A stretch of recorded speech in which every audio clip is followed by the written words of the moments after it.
এবার আমরা দেখব জাভাস্ক্রিপ্ট দিয়ে কিভাবে ব্যাকগ্রাউন্ড কালার অ্যানিমেশন করা যায়। অর্থাৎ আমাদের যে ব্যাকগ্রাউন্ডের কালারটি আমরা দেখতে পাচ্ছি, এই কালারটি কিছুক্ষণ পর পর অটোমেটিক পরিবর্তন হবে। এই প্রজেক্টটি কিভাবে করেছি তা এবার দেখব। এই জন্য প্রথমে আমরা আমাদের সিডির যে সোর্স ফোল্ডার আছে, আমরা সেই সোর্স ফোল্ডারে আমরা দেখব যে ব্যাকগ্রাউন্ড কালার নামে একটি ফোল্ডার আছে। এই ফোল্ডারটি ওপেন করব। এখানে আমরা দুটি ফাইল দেখতে পাচ্ছি, হেড স্ক্রিপ্ট এবং বডি স্ক্রিপ্ট নামে। আমাদের এখানে যে হেড স্ক্রিপ্টের মধ্যে যে কোডটি আছে, এই কোডটি আমরা কপি করব। এডিটে গিয়ে আমরা সিলেক্ট অলে ক্লিক করব অথবা কন্ট্রোলে আমরা সিলেক্ট অল দিয়ে সম্পূর্ণটা সিলেক্ট করে আমরা এডিটে গিয়ে এটিকে কপিতে ক্লিক করব, অর্থাৎ এটি কপি করব, অথবা কিবোর্ড থেকে কন্ট্রোল সি চেপে আমরা কপি করে এবার আমরা চলে যাব আমাদের ড্রিমওয়েভারে আমরা নতুন একটি ফাইল ওপেন করব, HTML এর নতুন একটি ফাইল। এখানে আমরা HTML লেখা দেখতে পাচ্ছি, এখানে ক্লিক করলে HTML এর নতুন একটি ফাইল ওপেন হবে।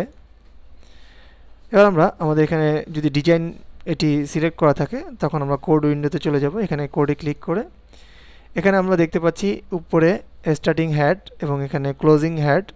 আমরা দুইটি হেডের অর্থাৎ এই ট্যাগের মধ্যে এখানে টাইটেল দেখতে পাচ্ছি। আমরা টাইটেলের নিচের লাইনে আমরা আমাদের যে কোডটি কপি করেছি, আমরা এখানে কিবোর্ড থেকে কন্ট্রোল চেপে ধরে ভি চেপে অর্থাৎ এটিকে পেস্ট করে দিব।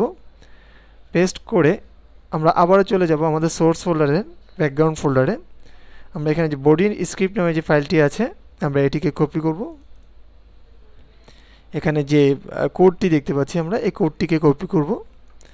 কপি করে আমরা আবার ড্রিমওয়েভারে গিয়ে আমাদের এখানে যে বডি ট্যাগ দেখতে পাচ্ছি, আমাদের ওপেনিং বডি ট্যাগটিকে আমরা ডিলিট করে দেব। ডিলিট করে আমরা যে ট্যাগটি কপি করেছি, আমরা যে কোডটি কপি করেছি সেই কোডটি আমরা এখানে পেস্ট করে দেব।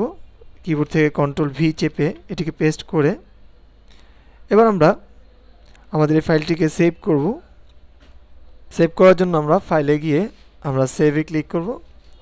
এখানে একটি বিষয় আমাদের খেয়াল রাখতে হবে যে আমরা একটি রুট ফোল্ডার তৈরি করে নিতে হবে। আমরা ব্যাকগ্রাউন্ড নামে একটি রুট ফোল্ডার তৈরি করে নিয়েছিলাম আগে ডেস্কটপে।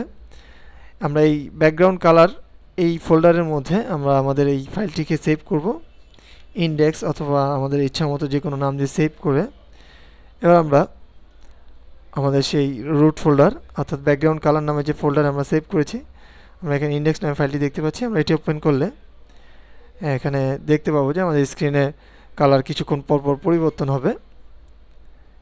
এভাবে আমরা জাভাস্ক্রিপ্ট দিয়ে ব্যাকগ্রাউন্ড কালার অ্যানিমেশন করতে পারবো। ধন্যবাদ।